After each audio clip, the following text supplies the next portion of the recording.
So I saw in my dream that he made haste and went forward, that if possible he might get lodging there. Now before he had gone far, he entered into a very narrow passage, which was about a furlong off of the porter's lodge, and looking very narrowly before him as he went, he espied 2 lions in the way. Now, thought he, I see the dangers that mistrust and timorous were driven back by. The lions were chained, but he saw not the chains. Then he was afraid, and thought also himself to go back after them, for he thought nothing but death was before him. But the porter at the lodge, whose name is Watchful, perceiving that Christian made a halt as if he would go back, cried unto him, saying, Is your strength so small? Fear not the lions, for they are chained, and are placed there for trial of faith where it is, and for discovery of those that have none. Keep in the middle of the path, and no hurt shall come to you. Then I saw that he went on, trembling for fear of the lions, but taking good heed to the directions of the porter. He heard them roar, but they did him no harm. Then he clapped his hands, and went until he came and stood before the gate, where the porter was. Then said Christian to the porter, Sir, what house is this? And may I lodge here tonight? The porter answered, This house was built by the Lord of the Hill, and he built it for the relief and security of pilgrims. The porter also asked whence he was, and whither he was going. I am come from the city of destruction, said Christian, and am going to Mount Zion, but because the sun is now set, I desire, if I may, to lodge here tonight. What is your name? Asked the porter. My name is now Christian, he said, but my name at the first was Graceless. I came of the race of Japheth, whom God will persuade to dwell in the tents of Shem. But how does it happen that you come so late? The sun is set, exclaimed the porter. I would have been here sooner, but wretched man that I am, I slept in the arbor that stands on the hillside. Nay, I had, notwithstanding that, been here much sooner, but that in my sleep, I lost my evidence, and came without it to the brow of the hill, and then feeling for it, and finding it not, I was forced, with sorrow of heart, to go back to the place where I slept my sleep, where I found it, and now I am come, said Christian. Well, he said to Christian, I will call out one of the virgins of this place, who will, if she likes your talk, bring you in to the rest of the family, according to the rules of the house. So Watchful, the porter, rang a bell, at the sound of which came out at the door of the house a grave and beautiful damsel, named Discretion, and asked why she was called. The porter answered, This man is on a journey from the city of destruction to Mount Zion, but being weary and benighted, he asked me if he might lodge here tonight. So I told him I would call for you, who, after discourse had with him, you would do as seemed good to you, even according to the law of the house. Then she asked him whence he was, and whither he was going, and he told her. She asked him also how he got into the way, and he told her. Then she asked him what he had seen and met with in the way, and he told her. And last she asked his name, so he said, It is Christian, and I have so much the more a desire to lodge here tonight, because, by what I perceive, this place was built by the Lord of the Hill, for the relief and security of pilgrims. So she smiled, but the water stood in her eyes, and after a little pause she said, I will call forth 2 or 3 more of the family. So she ran to the door, and called out Prudence, Piety, and Charity, who, after a little more discourse with him, had him into the family, and many of them meeting him at the threshold of the house said, Come in. One who is blessed of the Lord. This house was built by the Lord of the Hill, on purpose to entertain such pilgrims in. Then he bowed his head, and followed them into the house. So when he was come in and sat down, they gave him something to drink, and consented together, that until supper was ready, some of them should have some particular discourse with Christian, for the best improvement of time, and they appointed Piety, and Prudence, and Charity to discourse with him, and thus they began. Come, good Christian, Piety said, since we have been so loving to you, to receive you into our house this night, let us, if perhaps we may better ourselves thereby, talk with you of all things that have happened to you on your pilgrimage. With a very good will, and I am glad that you are so well disposed, said Christian. What moved you at first to betake yourself to a pilgrim's life? Asked Piety. I was driven out of my native country, by a dreadful sound that was in mine ears, Christian replied, to wit, that unavoidable destruction did attend me, if I abode in that country place where I was. But how did it happen that you came out of your country this way?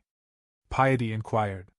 It was as God would have it, for when I was under the fears of destruction, I did not know whither to go, but by chance there came a man, even to me, as I was trembling and weeping, whose name is Emmanuel'S, and he directed me to the wicket gate, which else I should never have found, and so set me into the way that hath led me directly to this house, Christian said. But did you not come by the house of the interpreter? Questioned Piety. Yes, and did see such amazing things there, the remembrance of which will stick by me as long as I live, said Christian, especially 3 things, to wit, how Christ in spite of Satan, maintains his work of grace in the heart, how the man had sinned himself quite out of hopes of God's mercy, and also the dream of him that thought in his sleep the day of judgment was come. Why, did you hear him tell his dream? Piety asked. Yes, and a dreadful one it was, said Christian. I thought it made my heart ache as he was telling of it, but yet I am glad I heard it. Was that all that you saw at the house of the interpreter? Asked Piety. No, he took me and had me where he showed me a stately palace, and how the people were clad in gold that were in it, and how there came a venturous man and cut his way through the armed men that stood in the door to keep him out, and how he was bid to come in, and win eternal glory. Methought those things did ravish my heart. I would have stayed at that good man's house a 12-month, but that I knew I had further to go, Christian answered. Piety then asked, And what saw you else in the way? Saw? Why, I went but a little further, and I saw one, as I thought in my mind, hang bleeding upon the tree, and the very sight of him made my burden fall off my back, for I groaned under a very heavy burden, but then it fell down from off me, Christian said. It was a strange thing to me, for I never saw such a thing before, yea, and while I stood looking up, for then I could not forbear looking, 3 shining ones came to me. One of them testified that my sins were forgiven me, another stripped me of my rags, and gave me this embroidered coat which you see, and the third set the mark which you see in my forehead, and gave me this sealed roll. And with that he plucked it out of his bosom. But you saw more than this, did you not? Asked Piety. The things that I have told you were the best, yet some other matters I saw, as namely, I saw 3 men, Simple, Sloth, and Presumption, lie asleep a little out of the way, as I came, with irons upon their heels. But do you think I could awake them? Said Christian. I also saw Formality and Hypocrisy come tumbling over the wall, to go, as they pretended, to Zion, but they were quickly lost, even as I myself did tell them, but they would not believe. But above all, I found it hard work to get up this hill, and as hard to come by the lions' mouths, and truly if it had not been for the good man, the porter that stands at the gate, I do not know but that after all I might have gone back again. But now, I thank God I am here, and I thank you for receiving of me. Then Prudence thought good to ask him a few questions, and desired his answer to them. She asked, Do you not think sometimes of the country from whence you came? Yes, but with much shame and detestation. Truly if I had been mindful of that country from whence I came out, I might have had opportunity to have returned. But now I desire a better country, that is, an heavenly, Christian replied. Do you not yet bear away with you some of the things that then you were conversant withal? Asked Prudence. Yes, but greatly against my will, said Christian, especially my inward and carnal cogitations, with which all my countrymen, as well as myself, were delighted. But now all those things are my grief, and might I but choose mine own things, I would choose never to think of those things more. But when I would be doing of that which is best, that which is worst is with me.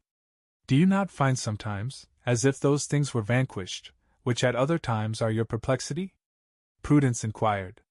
Yes, but that is but seldom. But they are to me golden hours, in which such things happen to me, Christian said. Prudence then asked, Can you remember by what means you find your annoyances, at times, as if they were vanquished? Yes, when I think what I saw at the cross, that will do it. And when I look upon my embroidered coat, that will do it. Also when I look into the roll that I carry in my bosom, that will do it. And when my thoughts wax warm about whither I am going, that will do it, Christian replied. And what is it that makes you so desirous to go to Mount Zion? Prudence asked him. Why, there I hope to see him alive that did hang dead on the cross, and there I hope to be rid of all those things that to this day are in me an annoyance to me. There, they say, there is no death, and there I shall dwell with such company as I like best. For, to tell you truth, I love him, because I was by him eased of my burden, and I am weary of my inward sickness. I would fain be where I shall die no more, and with the company that shall continually cry, Holy, holy, holy, Christian exclaimed. Then said Charity to Christian, Have you a family? Are you a married man? I have a wife and 4 small children, Christian replied. And why did you not bring them along with you? Asked Charity. Then Christian wept and said, Oh, how willingly would I have done it! But they were all of them utterly averse to my going on pilgrimage. But you should have talked to them, and have endeavored to have shown them the danger of being behind, Charity remarked. So I did, said Christian, and told them also what God had shown to me of the destruction of our city. But I seemed to them as one that mocked, and they believed me not. And did you pray to God that he would bless your counsel to them? Charity asked. Yes, and that with much affection, replied Christian, for you must think that my wife and poor children were very dear unto me. But did you tell them of your own sorrow, and fear of destruction?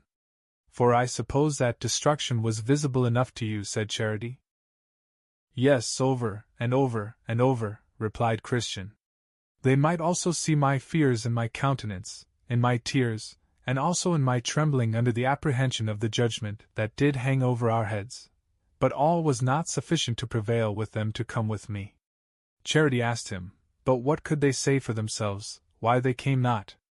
Why, my wife was afraid of losing this world, and my children were given to the foolish delights of youth. So what by one thing, and what by another, they left me to wander in this manner alone, said Christian. But did you not, with your vain life, damp all that you by words used by way of persuasion to bring them away with you? Asked Charity. Indeed, I cannot commend my life, for I am conscious to myself of many failings therein. I know also, that a man by his conversation may soon overthrow, what by argument or persuasion he doth labor to fasten upon others for their good, said Christian. Yet this I can say, I was very wary of giving them occasion, by any unseemly action, to make them averse to going on pilgrimage. Yea, for this very thing, they would tell me I was too precise, and that I denied myself of things, for their sakes, in which they saw no evil. Nay, I think I may say, that if what they saw in me did hinder them, it was my great tenderness in sinning against God, or of doing any wrong to my neighbor. Then Charity stated, Indeed Cain hated his brother, because his own works were evil, and his brother's righteous, and if your wife and children have been offended with you for this, they thereby show themselves to be implacable to good, and you have delivered your soul from their blood. Now I saw in my dream, that thus they sat talking together until supper was ready. So when they had made ready, they sat down to meat. Now the table was furnished with fat things, and with wine that was well refined, and all their talk at the table was about the Lord of the Hill, as, namely, about what he had done, and why he did what he did, and why he had built that house. And by what they said, I perceived that he had been a great warrior, and had fought with and slain him that had the power of death, but not without great danger to himself, which made me love him the more. For, as they said, and as I believe, said Christian, he did it with the loss of much blood, but that which put glory of grace into all he did, was, that he did it out of pure love to his country. And besides, there were some of them of the household that said they had been and spoke with him since he did die on the cross, and they have attested that they had it from his own lips, that he is such a lover of poor pilgrims, that the like is not to be found from the east to the west. They, moreover, gave an instance of what they affirmed, and that was, he had stripped himself of his glory, that he might do this for the poor, and that they heard him say and affirm, that he would not dwell in the mountain of Zion alone. They said, moreover, that he had made many pilgrims princes, though by nature they were beggars born, and their original had been the dunghill. Thus they discoursed together till late at night, and after they had committed themselves to their Lord for protection, they betook themselves to rest.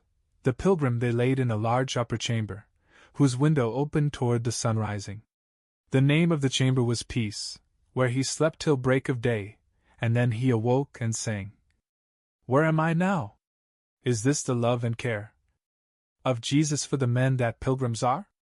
Thus to provide that I should be forgiven, and dwell already the next door to heaven. So, in the morning, they all got up, and after some more discourse, they told him that he should not depart till they had shown him the rarities of that place.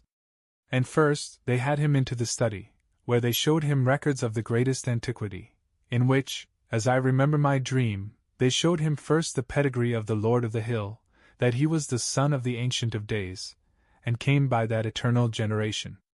Here also was more fully recorded the acts that he had done, and the names of many hundreds that he had taken into his service, and how he had placed them in such habitations, that could neither by length of days, nor decays of nature, be dissolved. Then they read to him some of the worthy acts that some of his servants had done, as, how they had subdued kingdoms, wrought righteousness, obtained promises, stopped the mouths of lions, quenched the violence of fire, escaped the edge of the sword, out of weakness were made strong, waxed valiant in fight, and turned to fight the armies of the aliens. They then read again in another part of the records of the house, where it was showed how willing their Lord was to receive into his favor any, even any, though they in time past had offered great affronts to his person and proceedings.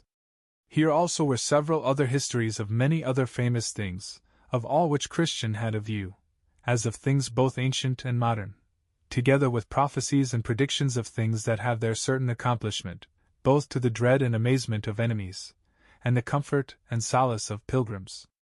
The next day they took him and had him into the armory, where they showed him all manner of furniture, which their Lord had provided for pilgrims, as sword, shield, helmet, breastplate, all-prayer, and shoes that would not wear out. And there was here enough of this to harness out as many men, for the service of their Lord, as there be stars in the heaven for multitude. They also showed him some of the engines with which some of his servants had done wonderful things. They showed him Moses' rod, the hammer and nail with which Jael slew Sisera, the pitchers, trumpets, and lamps too, with which Gideon put to flight the armies of Midian. Then they showed him the ox's goad wherewith Shamgar slew 600 men. They showed him, also, the jawbone with which Samson did such mighty feats. They showed him, moreover, the sling and stone with which David slew Goliath of Gath, and the sword, also, with which their Lord will kill the man of sin, in the day that he shall rise up to the prey. They showed him, besides, many excellent things, with which Christian was much delighted. This done, they went to their rest again. Then I saw in my dream, that on the morrow, he got up to go forward, but they desired him to stay till the next day also, and then, said they, we will, if the day be clear, show you the delectable mountains, which, they said, would yet further add to his comfort, because they were nearer the desired haven than the place where at present he was, so he consented and stayed. When the morning was up, they had him to the top of the house, and bid him look south, so he did, and behold, at a great distance, he saw a most pleasant mountainous country, beautified with woods, vineyards, fruits of all sorts, flowers also, with springs and fountains, very delectable to behold. Then he asked the name of the country. They said it was Emmanuel'S land, and it is as common, said they, as this hill is, to and for all the pilgrims. And when you come there from thence, said they, you may see to the gate of the celestial city, as the shepherds that live there will make appear. Now, he bethought himself of setting forward, and they were willing he should, but first, said they, let us go again into the armory. So they did, and when they came there, they harnessed him from head to foot with what was of proof, lest, perhaps, he should meet with assaults in the way. He being, therefore, thus clad, walked out with his friends to the gate, and there he asked the porter if he saw any pilgrims pass by. Then the porter answered yes. Pray, did you know him? Said Christian. The porter replied, I asked his name, and he told me it was Faithful. Oh, said Christian, I know him. He is my townsman, my near neighbor. He comes from the place where I was born. How far do you think he may be before? He is got by this time below the hill, said the porter. Well, said Christian, good porter, the Lord be with you, and add to all your blessings much increase, for the kindness that you have showed to me.